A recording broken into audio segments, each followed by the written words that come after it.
Oh. Greetings, my name is Turdin and I talk about the lore and history of various things that interest me. So after our last foray into the world of darkness, I thought it'd be fun to go a bit more in depth on some of the things I mentioned in said video, which you should totally watch if you haven't already. And by some of the things I mentioned, I mean vampire clans. And by vampire clans, I really mean one in particular, which just so coincidentally happens to be one of, if not my numero uno favorito. Today we're talking Clan Nosferatu, their history, the things that make them special, and even a few particularly neat figures within the clan. Now, this won't be a full 100% overview, but rather a quick look into the subject for the people who are perhaps not so familiar with it. So let's start off with the person who actually founded the clan in the first place. Technically, we'll get to it in a bit. Epsimiliad. Now, Epsimiliad is quite an interesting fellow, where most of the clan founders, the antediluvians, have a bit of a neutral relationship with their quote-unquote descendants, maybe seeing them as disposable in best of times and a quick snack in the worst. Epsimiliad's most standout feature is how he utterly and completely despises his entire clan, and words cannot truly convey how badly he wants every single one of them dead. And the reason for this is because way back when he was still out and about, Epsimiliad stumbled upon this beautiful woman while out hunting one night. So taken aback was he by her beauty that he actually embraced her right then and there on the spot. The thing is though, that most people don't react particularly well to being suddenly vampirized out of nowhere. And before he managed to blood bond her, or maybe he actually did, but she broke it through sheer force of will, it's up to you how much of a girl boss you want her to be, she managed to fuck off and evade even an experienced hunter like himself. Now, Abby is many things, a complete and utter arsehole being one of them, but one thing he isn't is being good at taking a hit to the ego. So this rejection naturally ticked him off a tad, and he immediately ordered all of his childhood to hunt this woman down and kill her dead. But spoiler alert, she didn't die. Countless times she managed to evade him and his forces, and all the while embracing and gathering her own little gang of vampires who became known as the, drumroll please, Nosferatu, who collectively named her the matriarch. Funny thing is that eventually the Nosferatu actually outnumbered Epsimiliad's spawn, or the Niktuku as they became known, by a massive amount, which has kinda created a curious case where the main clan is further removed from their founder than the so-called sub-faction or bloodline or whatever you want to call it, who is also constantly trying to murder the main clan, since the Niktuku's attitude to the matriarch extends to their cousins as well. Now you might also be wondering why it is the Nosferatu all look as interesting as they do. Well, this is actually part of their clan curse, a unique weakness that is different for every clan, and it's all completely Epsimiliad's fault. Because back in the day, Epsimiliad was actually quite a handsome bastard, something he was very aware of, and something he was quite insufferable about to anyone nearby. So you can imagine that when during his embrace his sire ended up slightly scarring his face, he completely lost his shit and immediately began planning his revenge. Which was actually quite convenient, as this was around the time where the other antediluvians got kind of fed up with their master's nonsense as well, and all decided to revolt, with Abby even being personally responsible for his sire's death. Though, oh yeah, silly me, I actually forgot to mention who his sire even was. A little someone you might have heard of called Zilla. And as you might remember from my previous video, Cain was quite a simp for Zilla. Cain didn't particularly appreciate her being murdered. So he decided to punish Epsimiliad and his clan in, to Abby at least, about the worst way possible. For the crime of murdering someone so beautiful and being a self-absorbed little cock goblin while doing so, they were all cursed with becoming just as monstrous and disgusting on the outside as Epsimiliad really was on the inside. Abby didn't take this particularly well, and immediately began trying to find a way to reverse his horrible yet completely earned predicament. The plan he would eventually settle on to earn Cain's forgiveness is, well, so bear with me here. So you have the matriarch, right? And all our Nosferatu spawn, right? Well, Epsimiliad's grand stratagem was to murder them all, burn their bodies, and offer their ashes to Cain.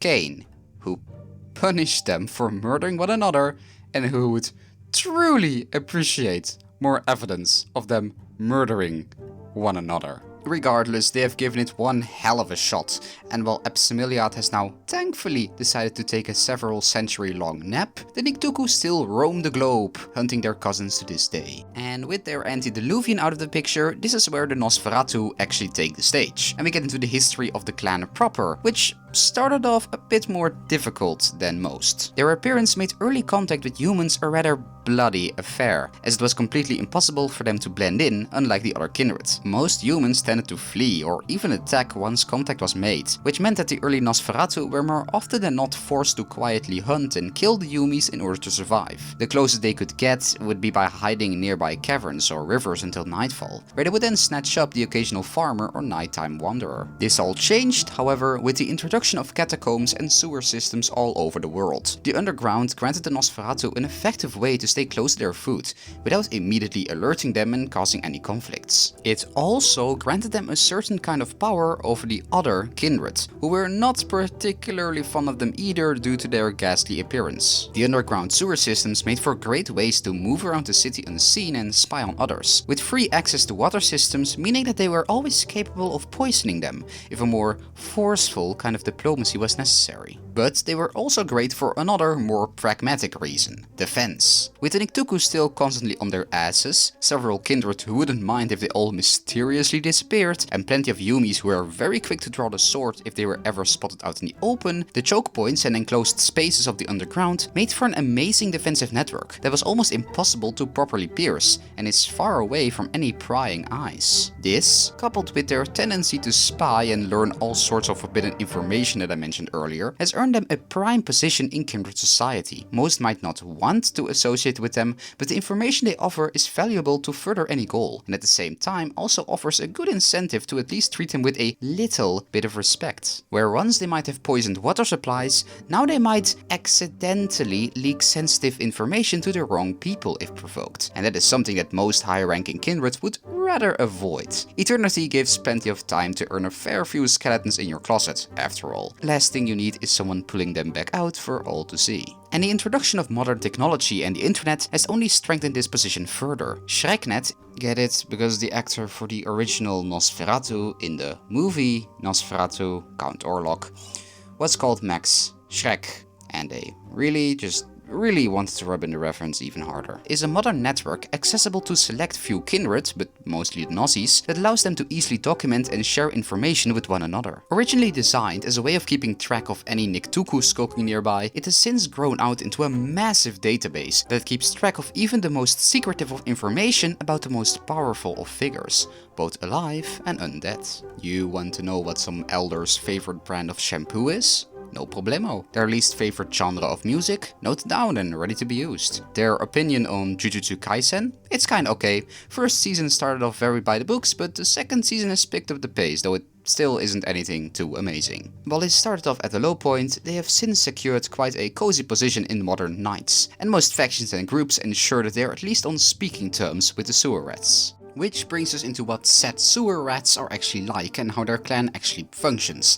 And let's get the biggest elephant in the room out of the way first. Their appearance. Due to Abby's little oopsie whoopsie, all Nosferatu undergo a hideous mutation shortly after being embraced that turns them far from the human they used to be. This is, obviously, kind of a big deal, and it effectively prevents them from ever walking around openly, as just a single look at them immediately reveals their inhuman nature and counts as an instant violation of the masquerade, with all the consequences that follow. This has created the odd situation where the classic Count Orlok look that inspired them is actually the preferable outcome, since if you're especially unlucky, you can turn out way worse. Translucent skin, looking like a rotting corpse, you name it, a Nosferatu has probably got it at some point, much to their own chagrin. However, this is luckily balanced out a bit by their specific toolbox of disciplines. All clans have access to 3 disciplines, which are kinda like your spells or magic abilities, and while it is possible to learn others from outside of your clan, doing so is incredibly difficult and usually takes quite a few favors or blackmail to get it done. And in the case of the Nosferatu, they get access to animalism, which allows them to control animals, see through their eyes and even control their inner beast. obfuscation, which allows them to become practically invisible, turn others invisible, and even create illusions at higher levels. And potence, which gives them the ability of super strength. Kindred are already pretty inhumanely strong as is, and this pumps it up to 11, and makes the Nozzies quite dangerous in a straight up fight, though their use of obfuscate more often than not means it will very rarely be a straight up fair fight.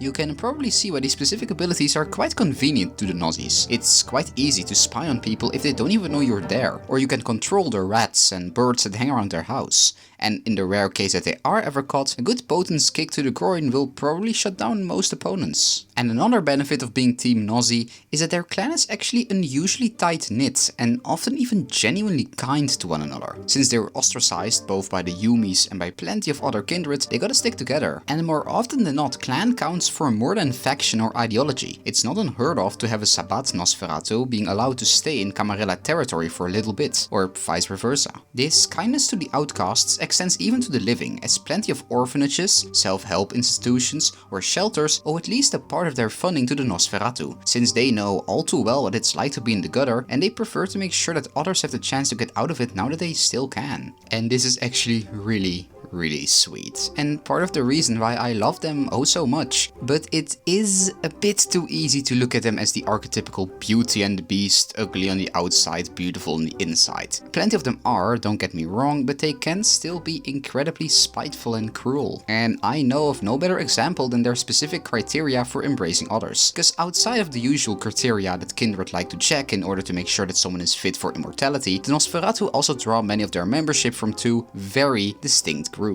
The first of these are the aforementioned outcasts, those who have actually fallen and to whom becoming a Nosferatu and becoming deformed is actually a step up, an improvement in life. And you might kinda know where I'm going with this. The other group are known as the Cleopatras. These are the exceptionally beautiful, the handsome and the hot, the people whose appearance gives them an edge in life, and for whom many Nosferatu deem it especially hilarious that they become horribly deformed just like them. Yes, some Nozzies might not necessarily do this with cruel intentions. Some simply view it as a reality check of sorts, and as a way to ensure that these people actually start using their brain rather than just relying on their good looks alone. But to many others it is the greatest act of spite. The resulting transformation and identity crisis makes for weeks of entertainment and is a special kind of schadenfreude of which there are no other in the whole wide world. I kinda feel like I need to remind everyone about how most vampires aren't good people at the end of the day. Even some of the more kind-hearted ones tend to be at least some shade of bastard. And to close off today, I feel like mentioning a few specific Nosferatu figures that caught my eye. Well, they all definitely catch the eye, but you get what I mean. The first one is Baba Yaga. Yes, that one. And she's actually kind of an interesting case because she has actually been rumored to be the matriarch from earlier. As most things in the lore, it's kinda unconfirmed, but the theory definitely holds up because she's really old and also really powerful. Like, she woke up from torpor in the 1990s in Russia, looked around, didn't like how things were being ran, and immediately threw up a massive magical barrier over the entirety of Russia that prevented any supernatural creature from communicating, entering or leaving. She then proceeded to murder nearly every single other kindred in that bubble that didn't strike her fancy. Have I mentioned how she's a 2.5 meter tall iron-clawed witch yet? You don't mess with Grandmama. Well, unless you're a Niktuku, as she was actually struck down by one a few years later, which kinda sucks. But should also tell you a thing or two about how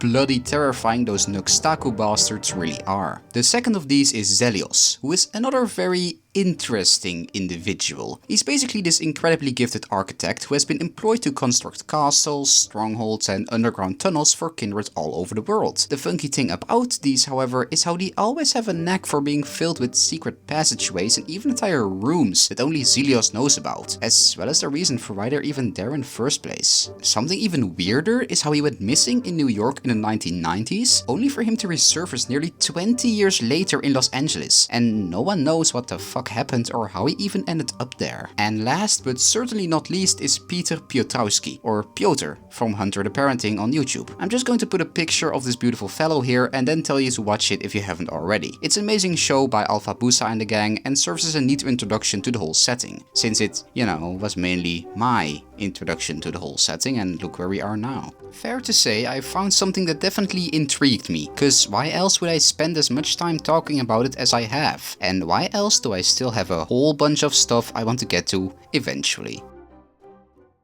But that's all I got on the sewer folk for today. Once again, this was meant as a quick introduction to the clan and some of the history, and by no means a full in-depth look at the entire clan as a whole. If you enjoyed today's foray into the clan of the hidden and want to see more, then do make sure to like and subscribe. If there's a topic you want me to cover next, or you just want to actually me, you can let me know in the comments below. My socials are linked in the description. I hope you spent the day crawling through dark halls or doing something else that makes you happy, and bye bye!